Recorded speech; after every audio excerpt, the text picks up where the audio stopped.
রাবণ সীতাহরণ করবার সময় সাধুর ছদ্মবেশ ধরেছিল।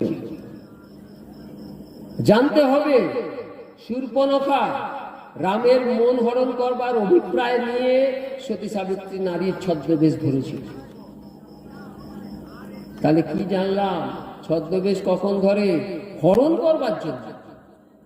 তা এখন মা ঠাকুমারা খেয়াল করুন, আপনার ঘরে মোটা করে সিঁদুরের টিপ পরে লাল পেরে শাড়ি পরে হিন্দুর সাজে এসে আপনাকে নকল ধর্মের কথা বোঝাচ্ছে, আপনি খেয়াল করবেন না?